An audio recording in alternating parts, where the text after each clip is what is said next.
Oi, galera, vamos lá, né?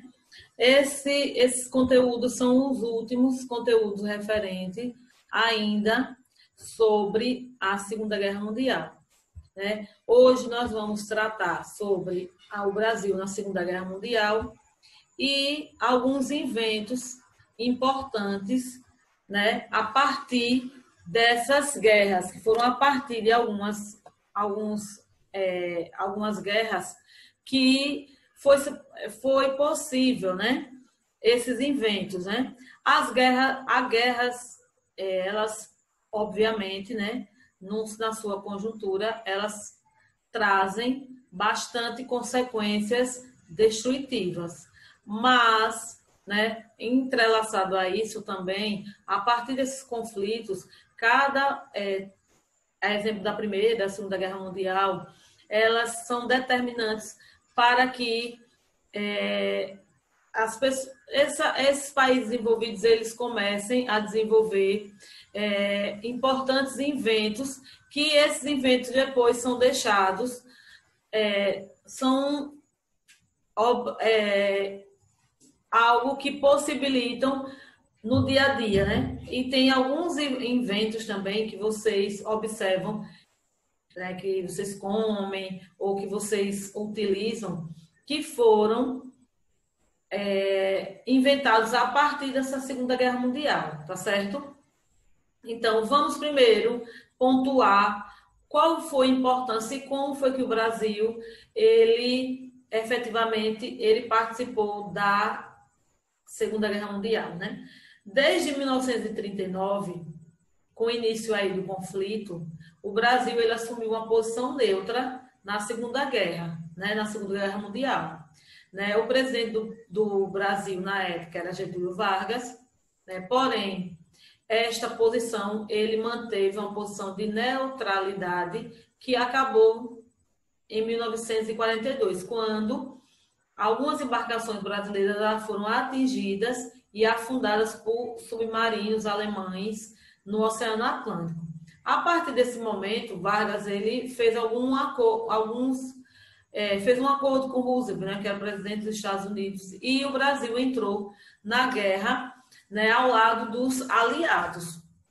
Então, se a gente observar, né, só aí no finalzinho de 1930, que o Brasil, que era governado aí por Getúlio Vargas, né, em 1937, ele institui aí o regime do Estado Novo, né, que era uma forma de governo autoritária,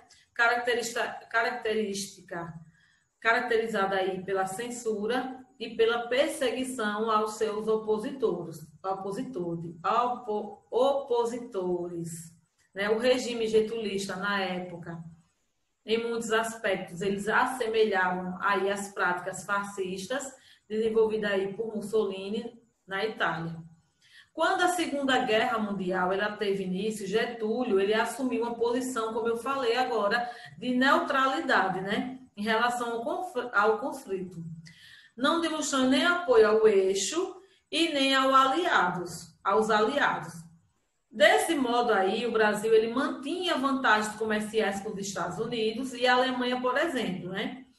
Porém, a partir aí de 1941, com a entrada oficial dos Estados Unidos na guerra, né, a pressão estadunidense em conseguir esforços, né, em conseguir aí um reforço no continente americano começou e aumentou. Então, o Brasil passou a fazer parte da então chamada de política aí da boa vizinhança, né, que era estabelecida aí pelo presidente estadunidense Franklin Roosevelt. Esses países americanos, eles eram incentivadores e apoiaram e começaram a apoiarem aí os Estados Unidos em troca de vantagens comerciais e financiamentos facilitados para obras, investimentos econômicos. Então, aí, cerca de 20 mil soldados brasileiros, que foram chamados de pracinha, né? Eles foram enviados aos combatentes na frente italiana na guerra. Além disso, jornalistas, escritores, enfermeiros também compunham aí as forças brasileiras que foram enviadas para auxiliar aí os aliados, né? Cerca aí de 500 soldados brasileiros foram mortos nesse conflito, né? Os pracinhas também sofreram bastante com o frio europeu e com algumas dificuldades técnicas de guerra, né? Os pracinhas, quando eles retornaram ao Brasil, eles foram bem recebidos pela população, que valorizava a ajuda dos soldados em combater regimes totalitários na Europa. Tal comoção assim popular contrária às políticas autoritárias europeias foi fundamental para incentivar o retorno, né, ao governo democrático, pressionando Vargas aí a renunciar, né? Então, a participação militar ela foi importante, né, porque ela somou forças na luta contra aí os países do eixo, Alemanha, Japão e Itália.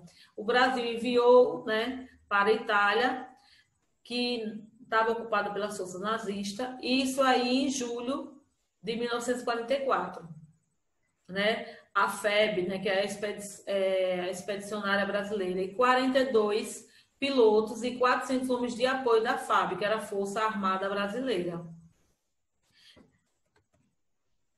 Houve aí a derrota da Alemanha, né? Em 1943, a sorte do eixo começou a mudar, porque os Estados Unidos conseguiram as primeiras vitórias contra o Japão, enquanto a União Soviética ela conseguia deter o avanço Stalingrado, né? A partir daí, o exército soviético passou a esmagar os nazistas, e aí houve, né? De volta aí, eles retornam, né, para a Alemanha. Em 1944, apesar de toda essa violência dos combates, já estava claro que o eixo chegava ao seu limite máximo de resistência e que teria cada vez mais dificuldades nesse conflito aí, né? Ainda mais que em junho desse mesmo ano, os norte-americanos eles desembarcaram na França e a Alemanha teve que dividir as suas tropas em duas. Então, essa invasão que a gente já falou, ela foi considerada aí o dia D, né? Foi o dia decisivo da guerra. A Alemanha e suas grandes derrotas no lado oriental, ou seja, né, houve a maior responsável pela vitória sobre o nazismo, foi aí o exército soviético. Também o outro episódio que eu já expliquei, aqui só para a gente ter uma sequência lógica, foi Hiroshima e Nagasaki, que foi aí o fim da guerra, né? Este importante e triste conflito ele terminou aí no ano de 1945 com a rendição aí da Alemanha e da Itália, né? O Japão, o último país a assinar o tratado de rendição, ainda sofreu um forte ataque dos Estados Unidos, que despejou aí bombas atômicas sobre a cidade de Hiroshima e Nagasaki. Uma ação que foi desnecessária, que provocou a morte aí de milhares de cidadãos japoneses inocentes, deixando aí um rastro de destruição nessas cidades. Os prejuízos foram enormes, né? Principalmente para os países derrotados. Foram milhões de mortos e feridos, né? Cidades destruídas, indústrias, zonas rurais arrasadas, um desastre que foi incalculável, né? O racismo também esteve presente e deixou uma ferida grave, principalmente na Alemanha, onde os nazistas mandaram aí para o campo de concentração e mataram aproximadamente 6 milhões de judeus. Com o final do conflito, isso aí em 1945, foi criada a ONU, a Organização das Nações Unidas, cujo objetivo principal seria aí a manutenção da paz entre as nações. E inicia-se também um período conhecido como Guerra Fria, né? Colocando agora em lados opostos os Estados Unidos e a União Soviética. E aí a gente vai observar algumas invenções, né? Como eu iniciei, como eu comecei antes de passar os slides, algumas invenções da Segunda Guerra Mundial, certo? Então, durante aí a Segunda Guerra Mundial, estava em vigor uma política que era de proibição de entrada de produtos e mercadoria naqueles países, né? O que impediu que a fábrica alemã da Coca-Cola recebesse a matéria-prima para a preparação da Coca-Cola, né? Ficando assim sem hipóteses de continuar aí a sua produção normal. Havia duas hipóteses, né? Uma é encerrar a fábrica enquanto faltassem os ingredientes base para a fabricação desse produto principal, ou então encontrar um novo produto que permitisse, né, manter a fábrica operacional e para que os quais existisse matéria-prima disponível na Alemanha. Então, passaram a utilizar a laranja e a uva na produção de refrigerante. E aí surge a Fanta, né? Que você sabe também que é o mesmo fabricante, a Coca-Cola. Mas a Coca-Cola, ela só ela cria a Fanta porque houve esse impedimento, né, dessa mercadoria. Na verdade, impedimento da matéria-prima, que era da preparação da Coca-Cola. Então, a Fanta ela foi inventada nesse período da Segunda Guerra Mundial. E em 1940, a Alemanha nazista ela estava arrasando a Europa na Segunda Guerra Mundial. Então, os americanos ainda não faziam parte do conflito, mas estavam à procura de um motivo para entrar, né? E aí, vencendo a Alemanha de Hitler, a maior potência militar e a segunda maior economia do mundo, os Estados Unidos se tornaria aí a maior de todas as potências. Então, as histórias do Capitão América, elas foram criadas a partir de 1941. Por quê? Porque o primeiro grande inimigo do Capitão foi nada mais, nada menos do que Hitler e os nazistas. Isso quer dizer que ele foi criado para convencer a população que os nazistas eram inimigos dos americanos. Aí vocês vão observar as capas dos filmes, né? Capitão América, os dois em tempos diferentes, né? Mas é o mesmo vídeo. Também outro importante também foi o antibiótico, né? Que uma das maiores descobertas da humanidade no campo aí da medicina, com certeza foi a penicilina. Por quê? Porque ela deu origem aos antibióticos e passou a salvar aí vidas de centenas de pessoas, né? A Organização também das Nações Unidas, que foi a maior organização internacional, que o objetivo principal era criar e colocar em prática mecanismos que possibilitaram a segurança internacional e o respeito aos direitos humanos e o progresso social. Além dessas, né, invenções, tiveram também outras invenções, né? Há exemplo do café solúvel. Na verdade, né, o café solúvel, ele já foi criado antes mesmo, né, isso em 1853, mas ele só se popularizou mesmo em meio à Guerra Civil Americana. Isso aí na década de 1860. Na época, aí, os soldados eles não tinham acesso a outro tipo de café e eles foram obrigados a se adaptar ao pó que era comercialmente vendido, né, como essência de café.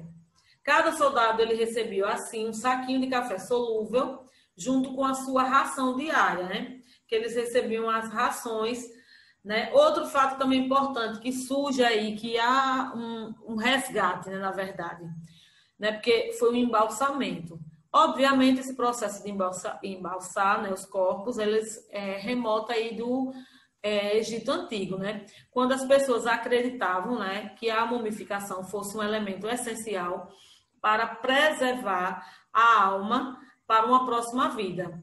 Mas foi só depois da Guerra Civil Americana que os ocidentais passaram a fazer o uso desse tipo de procedimento, já que a maioria dos soldados morriam nos campos de batalha longe de suas casas, né? E aí, alguns cirurgiões, né? Eles passavam a tentar o embalsamento com inúmeros tipos de fluidos e a fim de manter esse cadáver longe da decomposição até que os corpos foram entregues às suas famílias. Um dos próprios médicos, aliás, ficou conhecido por ter embalsamado mais de 4.000 soldados falecidos. Outro importantíssimo invento foi a fita adesiva. Por quê? Porque ao contrário das anteriores, né, que eu falei, esta sim foi aí uma autêntica invenção de guerra. A fita adesiva ela foi criada em 1943 por uma mulher chamada Veste Wost. Ela trabalhava em uma fábrica e durante a Segunda Guerra Mundial, inspecionando aí o acondicionamento das munições, né? Foi durante aí que ela percebeu que algumas caixas de munições eram trabalhosas para serem abertas devido à sua vedação. Enquanto isso, poderiam colocar os soldados em risco, né, nos campos de batalha. Por esse motivo, por ela ter também tido um filho soldado, né, ela criou essa fita adesiva que vedava as caixas ao mesmo tempo que soltava com facilidade quando necessário. Então, a fita adesiva foi uma outra criação importantíssima que surgiu aí na Segunda Guerra Mundial. Essas questões também do bancos de sangue, né? Antes da Primeira Guerra Mundial, né, os médicos eles estudavam os vários tipos de sangue, né, para que se ocorresse, né, se fosse necessário as transfusões. Já que até 1915 isso só era possível de uma pessoa para outra, de forma aí direta e instantânea. Mas durante a guerra, né, e as duras batalhas forçavam o campo de hematologia de ter uma ação mais rápida e atuante para salvar a vida dos soldados. Então, surge aí essas transfusões, né? Nessa época, por força da necessidade, vários médicos ao redor do mundo descobriram uma forma independente que adicionava aí nitrato de sódio ao sangue e ele poderia aí ser armazenado por dias fora do corpo do doador ou do receptor, né? Então, o médico Oswald Robert, ele foi um dos grandes destaques nesse segmento e ele desenvolveu o primeiro banco de sangue no campo de batalha da França, isso em 1917, e permitiu que vários homens tivessem vidas poupadas ao receber esse sangue. Outro também importante invento foi o raio-x portátil. A máquina de raio-x ela foi um dos grandes achados durante a Primeira Guerra Mundial. Embora a tecnologia existisse desde 1895, a possibilidade de transportar esse equipamento, que era tão sofisticado, só surgiu depois de muito aperfeiçoamento, né? Na época, o raio-x portátil era carregado em um caminhão da Cruz Vermelha para fazer o atendimento imediato aos soldados na batalha. Outras coisas também, né? As comidas enlatadas também, foi uma das invenções da guerra que vieram para ficar, né? Surgiu aí em 1795, devido às preocupações do imperador. Isso aí a gente fala na França ainda, né? Que foi uma outra invenção difundida. Outras invenções também importantes foi o absorvente íntimo, porque, na verdade, esses absorventes íntimos, eles são uma invenção de guerra que foi, naquela época, tratado como um ato genial. Eles foram desenvolvidos para os curativos dos soldados no campo de batalha, já que tratava de uma solução prática, barata e higiênica, né? Isso por volta de 1920, as pessoas começaram a perceber o grande potencial desses curativos, que esses curativos tinham para o universo feminino. Então, passaram a ser vendidos como absorventes higiênicos. Também tem os sachês individuais, né, que durante a guerra eram fornecidos, né, tinham fornecedores que, para inovar e criar recursos, eles entregavam mantimentos básicos às tropas que atendessem às necessidades desses soldados. Diz a lenda, né, que, no entanto, embora essas invenções de guerra surgiram por acaso, um importador de chá teve a ideia de enviar amostras desses produtos aos clientes em pequenas bolsas de sedas. Encantados, as pessoas usavam esses saquinhos para preparar porções individuais de chá direto nas xícaras. Então, o sucesso foi tão grande que os saquinhos de chá passaram também a atender os soldados no campo de batalha.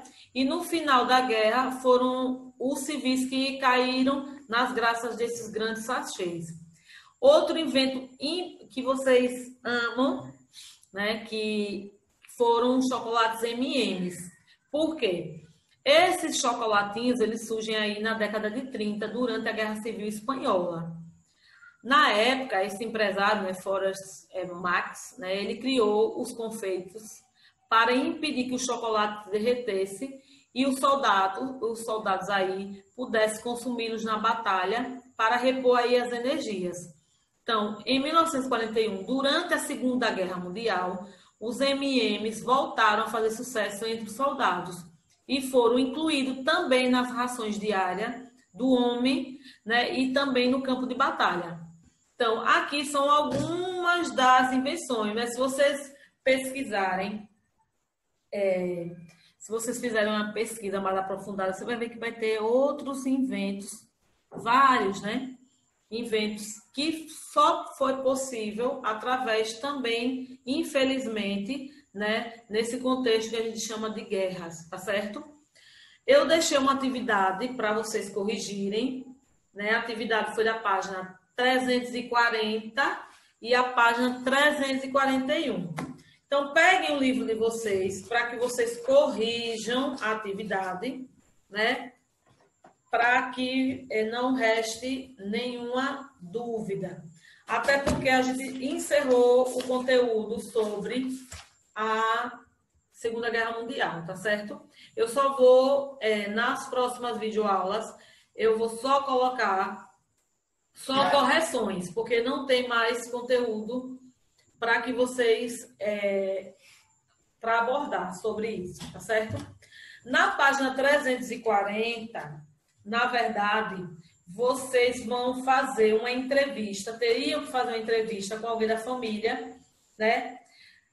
Só que essa importância da entrevista é relacionado à ONU, quais os objetivos, né, da ONU. Isso aí a 340 é totalmente pessoal, tá certo? Na página 341 é aquele atividade que sempre traz no final do capítulo, né? Que ele vai abordar de forma de conceitos para que vocês entendam os conceitos estudados no decorrer do capítulo. Então, os conceitos são totalitarismo, nazismo, holocausto, Segunda Guerra Mundial, fascismo e espaço vital alemão. Agora que você retomou os temas e conceitos estudados no capítulo, utilize-os para completar as frases a seguir. Então, é um termo usado para se referir à política de extermínio de massa de judeus empreendida pelos nazismos. Holocausto. É um conflito de grandes proporções que mobilizou diversos países no mundo entre 1939 e 1945, Segunda Guerra Mundial. Os nazistas buscavam alcançar ou seja, ampliar os seus territórios para obter terras e recursos suficientes para o crescimento como potência mundial. Então, aí é o espaço vital alemão. Ou foi uma ideologia desenvolvida na Alemanha, baseada em uma ideia totalitária, antissemitista, racista, nacionalista e expansionista, o nazismo. Ou foi uma ideologia desenvolvida na Itália, que tinha algumas características como nacionalismo, militarismo, expansionismo e totalitarismo. Então, é o fascismo. E o último é um sistema político em que o governo assume posicionamento autoritário, de caráter intervencionalista, em diversos âmbitos da sociedade. Então, é o totalitarismo, tá certo? Então, espero que vocês tenham corrigido. Só para lembrar, na próxima videoaula, eu vou corrigir um monte de questões que são relacionadas, é como se fosse uma revisãozão mesmo, do conteúdo só sobre Segunda Guerra Mundial, porque não tem mais conteúdos para ser abordado, tá certo? Só na terceira unidade. Caso não volte presencialmente, eu vou retomar aqueles conteúdos que a gente estudou na segunda unidade, tá certo? Então, eu espero que vocês tenham corrigido. Qualquer dúvida, pergunte. E na próxima aula vai ser um fechamento de revisões de atividades, somente da Segunda Guerra Mundial, tá certo? Para ver se vocês estão ok mesmo, se vocês estão assimilaram bem o conteúdo, tá certo? Então, até a próxima videoaula. Fiquem em casa, certo?